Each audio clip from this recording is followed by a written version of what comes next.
Welcome to Break Everything. Your host, Lisa L. Levy, will guide you through critical thought conversations and a journey of directed disruption that makes a difference. Experience bold conversations with industry leaders who are willing to challenge the status quo. Hello and welcome. In every episode, I have conversations with compelling individuals who are doing fun and what I consider to be disruptive things in the healthcare space. You can find the show hopefully on YouTube, LinkedIn, Apple Podcasts, Google Podcasts, Stitcher, Spotify, and anywhere else that you might be listening to or viewing your content. Today, I'm really excited to have with me Alan Pitt.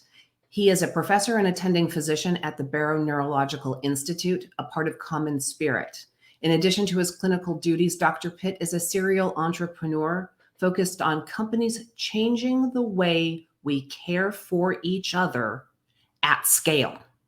He's currently the Chief Strategy Officer for Vitalchat, an innovative telemedicine company focused on providing hospital telemedicine, leveraging nursing charts and the in-room TVs. Over the past 15 years, Dr. Pitt has been an advisor to large healthcare systems and state government. He's functioned in a myriad of roles, including founder, advisor, board member, and an executive for several companies in the IT health space and with devices. He currently holds 3 patents, 2 are in health IT, one in health IT, 2 in devices. And he's a national speaker on issues related to cloud-based computing and healthcare. He's an adjunct professor at the University of Arizona School of Public Health. He's a self-proclaimed nudge. And I think with that, you would understand why I'm excited to have him here with us today. Alan, welcome to the conversation. Lisa, thank you so much for having me. Very much appreciate the time. Absolutely. So I just did the formal spiel that sets up who you are and gives you all of the credibility that you've earned throughout your career. But our listeners and our viewers really don't get that into my intro. They would really rather hear you tell your story. Tell us how you found your way into healthcare. Yeah, so thank you very much, Lisa. So healthcare is a bit of the family business for me. My father is a physician. He's now retired. As a child growing up there, I certainly heard about healthcare and being a physician and being able to make a difference, and certainly looked to that as a potential field. My daughter actually is now also a physician. She's a OB-GYN. She just finished her residencies and in training to do high-risk OB in Utah. So congratulations. Thank you very much. Although we could talk about Roe versus Wade and some of the changes in her particular field at another time. Yes. I went to college at Stanford University. Probably my biggest regret was I had a bit of a blinders on, and a lot of times people who are pre-med, I tell them, you need to just keep your eyes open to every possibility that you may want to pursue. But certainly pre-med at Stanford, then went to the University of Arizona for med school. I had a bit of a circuitous journey because I really had trouble deciding what to do for many steps along the way. I graduated high school early and left, and then I changed colleges. I took a year off from med school to do research in Sweden. I changed residencies, but I've been here at the Barrow Institute in Phoenix for the last 23 years now as an attending physician and professor of neuroradiology. But in that time, the Barrow has been a great place to work for me for several reasons, but in particular, the Barrow really tries to incentivize innovation, trying to help the people here look for new ways to care for patients that are better, more cost-effective, better outcomes. And I've been able to participate in a number of opportunities along the way here in the couple of decades I've been at the Barrow. And in that role, and you have been with Barrow for a couple of decades, what's the best part about the role and the role that you're in the Institute right now? What are the highlights for you? Yeah, that's a great question. Well, the Barrow is a very unique institution. I really owe my experience to Dr. Spetzler and Sontag, who really kind of built the Barrow into what it is today. They wanted to give folks the freedom to operate. neurosurgeons in general can be somewhat overbearing personalities, but Dr. Spetzler had this view that everyone mattered, and he really wanted to build a team approach. And so that really fostered the best out of everyone here at the Barrow, and has really led the Institute to be the leading institute in neuroscience in the country. Dr. Mike Lawton has now taken over for Dr. Spetzler, and I think he will continue in that path as we build a really incredible experience for both providers and patients alike. And the team approach is incredibly impactful, but the timing when you're talking about this starting out, I think it was on the leading edge of the idea of team care becoming real. I mean, we hear about it in lots of places today. Yeah. But this was cutting edge approach. Yeah, when I speak about team care, I talk about being able to have top-notch people in every subspecialty supporting the care provider at the bedside, whether it's a surgeon or a neurosurgeon or a neurologist. But the value placed on the imaging group, the value placed on pathology, the value placed on rehab, all of those matter. It's not just about that surgery that a patient undergoes. It's about how do we manage that patient through the entire continuum. And I think the Institute has really done a fine job there. People may not realize, but the Barrow Institute has the largest residencies, I think, in neurosurgery, neurology.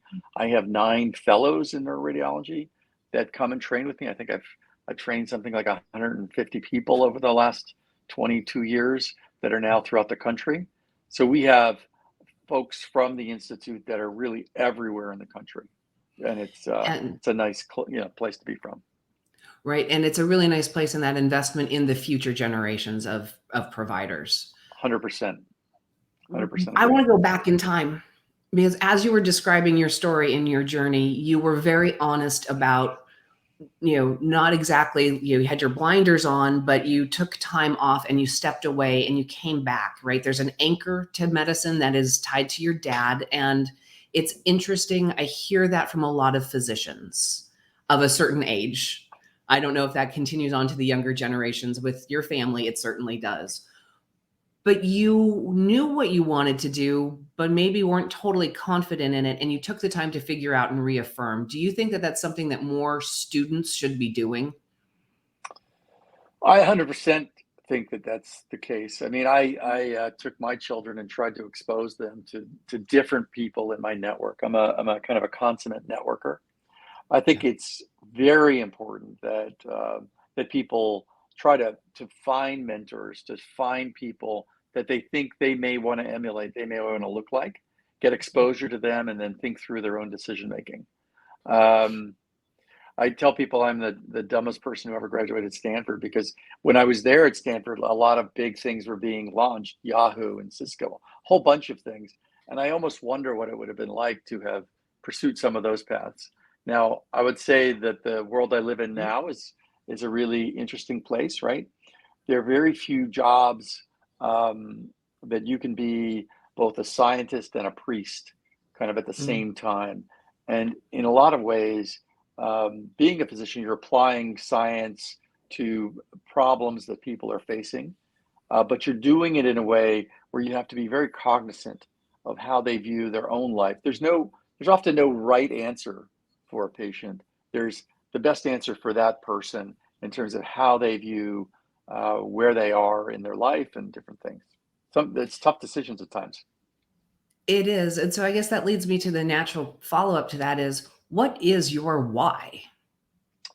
Well, that's interesting. So my path followed, I was going to be an oncologist, and then I shifted when I was doing my research year into the neurosciences. And so that led me to do some clinical medicine in neurology. And then I realized imaging was a big deal, and frankly, cut my eye teeth in health IT doing computerized imaging. I was right at the cusp between film and filmless, what we call in radiology PACS. You as a patient probably know you can log on and see your images now, or you get a CD. When I started my career, it was still on the films you see in TV shows, right? And so I spent many years doing that, kind of working in those systems. But I got very interested in what else could we do beyond just imaging to bring people together to provide better care, collaborative medicine. And Mhm. so around 2004, 2005, I got very interested in telemedicine. And at that time, it was early on, but I personally believe that the thing missing in healthcare is reassurance. Reassurance for the patient, reassurance for the family member who's worried, and Mhm. frankly, reassurance for that less experienced provider. I think if we could provide reassurance, bottle up reassurance, that's really what a patient's coming to ask about when they Right. come to see a physician is, am I going to be okay? And if I'm not going to be okay, am I going to be as okay as I can be? And they're looking for that person to provide them some level of reassurance that the best possible path is going to be provided for them. And I'm constantly looking for ways to enable, to scale reassurance in the care continuum, Mhm. because I personally believe that many of us are now left alone in this large, medical industrial complex. We enter a hospital and we become disconnected often from our family. We may not even know who's taking care of us. Mhm. If there's some way we can bring resources together that give us a sense of peace, a sense of reassurance, I think that really matters. So I'm constantly looking for ways to scale that and bring that into the care continuum. Okay, and so following that line of logic and wanting to make that connection, you are now focused and involved with telemedicine in non-traditional ways. And it Yeah, it kills me that I'm saying telemedicine in non-traditional ways when telemedicine 2 years ago was non-traditional in and of that's itself. right. So where are you taking it next? Well, I think it's important for some of your listeners to understand telemedicine really started at NASA with the astronauts. They were trying to help astronauts stay Mm. safe so that the missions were not aborted.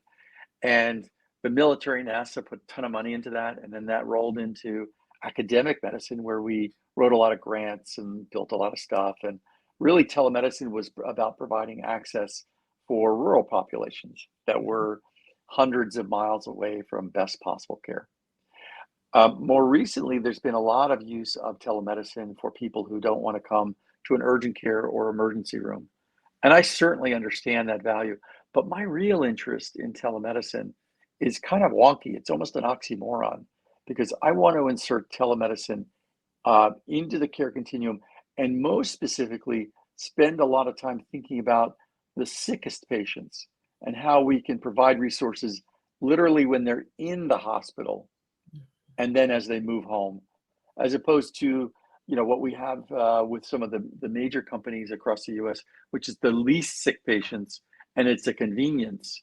I want to insert telemedicine into the most sick patients, where it's most needed to come up with better care at lower cost, and where people feel like they understand that they're being taken care of. In that acute care kind of mindset, right? The sickest patients who are in the hospital, who Yeah, probably need more oversight, right? The yeah, the access to the timeliness of response. The idea of telemedicine, and we'll talk in more detail about Vitalchat, but in that, as you were talking, one of the things that popped into my head is the idea of, if we have video capability into those rooms, and we then will put a layer of AI behind it that was actually seeing what was happening, how proactive could responses become inside the hospital? it would be amazing. So, um, historically, telemedicine in the hospital has been a cart or an iPad. And that Mhm. sounds good, except our nurses are really the backbone of healthcare. And we continue to add burdens onto our nurse. We had just one more task, one more thing. And many people don't know, but your nurse typically stays an extra couple hours after their shift is over just to document in the chart. When I think about telemedicine, I have to think about all of the different stakeholders. So, you as a patient might want to visit with your loved one. You as a nurse cannot afford to be there managing that whole transaction. So, we have to make it as fluid as possible. The way my team at Vitalchat and I have decided to institute telemedicine is we basically convert predominantly the television in the room. We can put a light device, simply like an Apple TV, into that television with a camera, and we protect patient privacy at all times. I can introduce myself. Hey, Lisa, it's Dr. Pitt. I'd like to come visit you. There's a code, a rotating code. If you're good, if you're dressed, and it's like knocking on the door. I'd like to come in and see you. So that allows the patient to have control over access to the room, just like they do in the brick and mortar world. But it also means that nurse didn't have to wheel anything in because the TV's still on the wall. The AI component you're talking about is not a replacement for people, but rather an enablement of people. We want to make every person in the care continuum as efficient as possible. And so delivering that AI enables our patients to stay safe. But if they're getting into trouble, it allows the video component to alert the nurse, either on the floor or in the cloud, that patient may need a little extra help. One of the most interesting things that we're finding across the country right now, particularly in the post-pandemic world, where care providers are leaving the specialty in droves, and there really are a limited number of nurses to keep our hospitals open. We have a number of folks, sometimes older nurses, who would like to work at home, but not necessarily in the hospital, who have a wonderful wealth of information. And so those senior nurses can work at home and look over, say, not just one room, but 20 rooms, and provide mentorship to the people who are still in the hospital. These can be traveling nurses, recently trained nurses, who may not have institutional knowledge about how to do the best thing.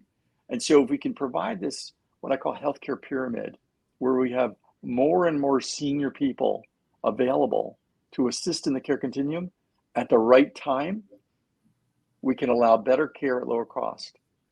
I think that's a very important opportunity as people leave healthcare, and we have fewer and fewer numbers, but we still have a growing number of elderly who absolutely need that care. And so that's the backbone of Vitalchat, is to have that experienced nursing knowledge available across and supporting a larger population of on the ground, on the floor nurses, but able to use their knowledge and leverage it for a larger population of patients. I wouldn't say it's strictly based in nursing, because there's a whole host of folks who are needed to provide better care. So whether it's a specialist, it's a senior nurse, even sometimes, the idea of being able to provide a vendor who knows the product that I'm actually going to put in the patient at surgery, and provide that vendor to come in and really help re-educate me. It sounds funny, but they're going to re-educate the surgeon because it may be a new device or something they haven't used in a while. We really have to be able to provide that entire community around that patient to provide the best possible care, but we have to do it in a way that doesn't require everybody to be in the same space at the same time. Right. So it is expanding the access to the continuum of care so that the right knowledge is being presented to in the patient's room when needed. Exactly. Whether that's in the operating room, the ICU, the floor, or even at home.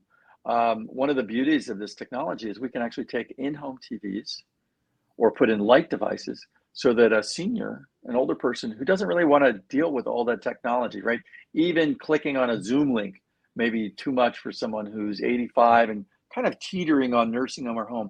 But imagine for a moment, the adult child wants to help keep their parent at home, and they're able to give them a device where the resident maintains privacy, but they can still enter, see, take care of, bring in additional folks. That goal is, can we make collaboration slipstream? That vision, and then taking it into the home, is game changing.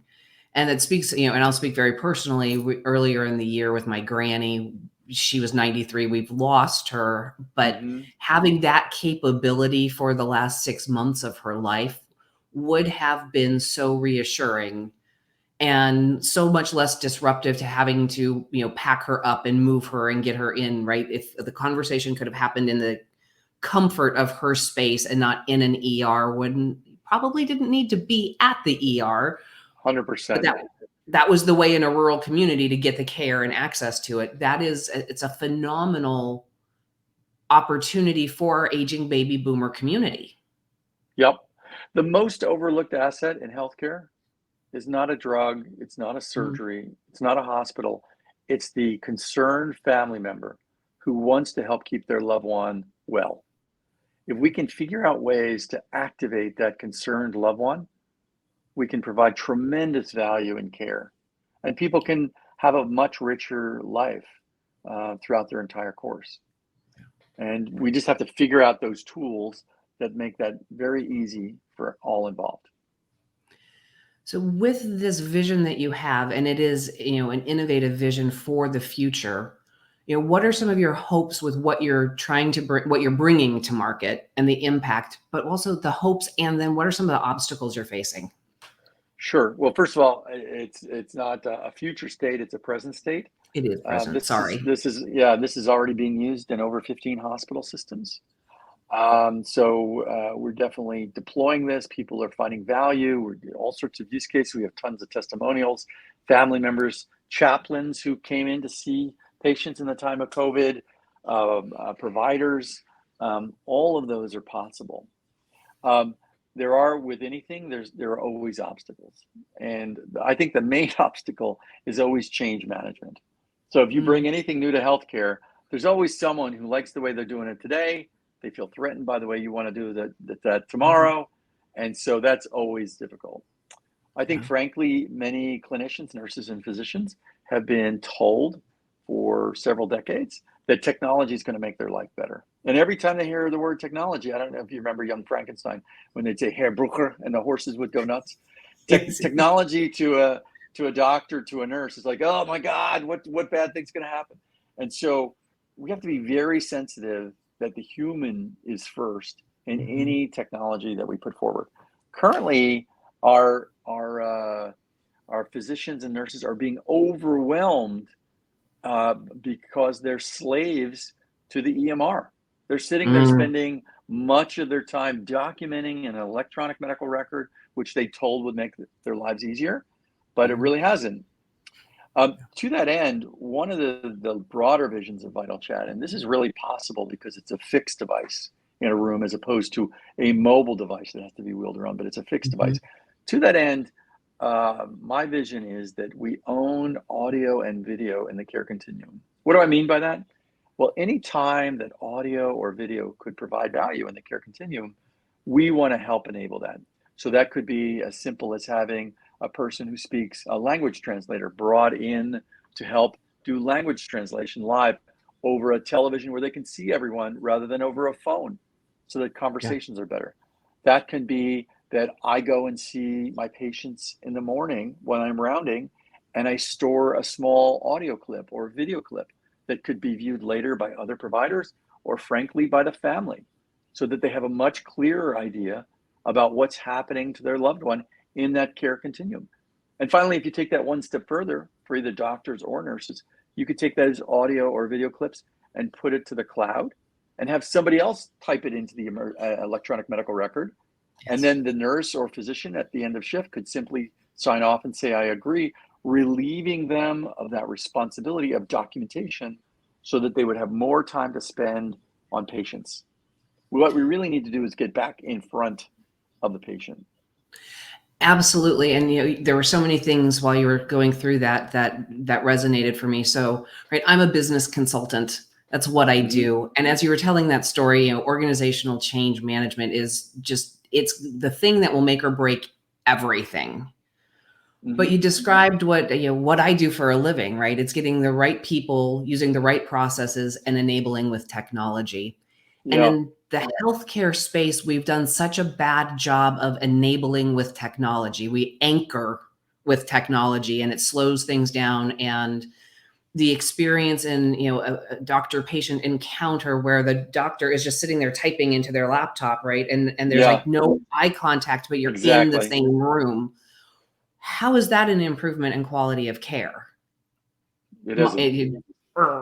So you just defined my entire reason why this podcast exists is to make these interactions better and to get back to the doctor patient experience. Mm-hmm. right? Our That's right. technology should enable, it shouldn't, it should be seamless. Your device in the room is the conduit for so many other things, right? I loved the idea that the nurse or the doctor aren't doing the notes, right? We have that information. It can be scribed somewhere else, potentially not even by a human, right? Then you might need quality checks, but the initial typing, the dictation goes to an AI that, here are the words, proof it, sign off on it. Great. 100%.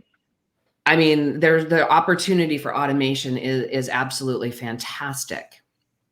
One of the things I like to ask, Alan, all of my guests, and that's how I wrap up every show, is if I gave you a magic wand and it removes all constraints of time and budget and bureaucracy, if you consider that a constraint, what one thing would you do by waving the magic wand that would make a change in healthcare for everybody? Well, I think one thing is a tough question. I think our healthcare system is really broken. But I guess if I were to look for one thing in healthcare that I would really add, the word for me, or the thing for me, would be transparency. Um, our healthcare system lacks in transparency. We don't know what we're getting. We don't know what we're buying. We think we have a marketplace. We're capitalists at heart in this country, and we apply capitalism to healthcare, but we have no way to understand, is this a good physician? Is that a good physician? How much will this cost? We can't make good decisions as a consumer. And frankly, that lack of transparency extends throughout the entire system, where providers are often talking in doublespeak. Sometimes they're talking that way to cover their ass or to cover themselves for medical legal issues, rather than thinking about that patient first. I think if we could create a system that had far greater transparency, everyone was able to engage in that decision making and had a better understanding of every choice has risks and benefits, we would have a far better system that would end up, it's all about managing expectations, but we do not have transparency. We lack transparency, unfortunately, throughout healthcare. I love that that's the word that you chose in the idea, because like so many magic wand moments, it's absolutely doable, right? It is not hinging on some breakthrough of technology or science that will cure all illness on the planet with a magic pill. This is actually something in transparency that we can systematically and on purpose change what we do in the industry. I appreciate the perspective. In our previous episode, I did a group panel talking about getting to pricing and cost transparency specifically. And while everybody agreed that it is an important idea, trying to peel back how to make it happen is what a big mess we created in that conversation, and got to know actual answers other than we all agree that getting to transparency is a critical success factor for improving the healthcare experience. Yeah, I really think if there was a focus on that, that we would have a better healthcare system. That would even extend to the idea of, you're an older person and you want to have a relevant conversation around your choices related to death. It may come as a surprise to many Americans, but we actually die. We all die.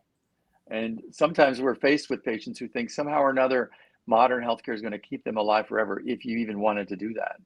But having a transparent conversation around, look, these are your choices. This is how each of these paths look. How do you feel about these choices? I think would invest the patient in their journey. Absolutely. And, end of life. And I think part of it is very much American, right? We have this sense of that we can live forever, and rugged individualism, and we can make it all happen. And I think there are other places in the world that have more honest, realistic conversations at end of life. But there's that point in time when in the continuum of care, we switch from trying to solve and heal to accepting it's time and making Yes. those choices. And I think that we have an opportunity to be better about those conversations. Absolutely. Because those that are hard is conversations for the patient, but also for the doctor who's been trained to never to lose. heal. Yeah. Right. Right. To absolutely trained to heal. And this is the absolute opposite of that.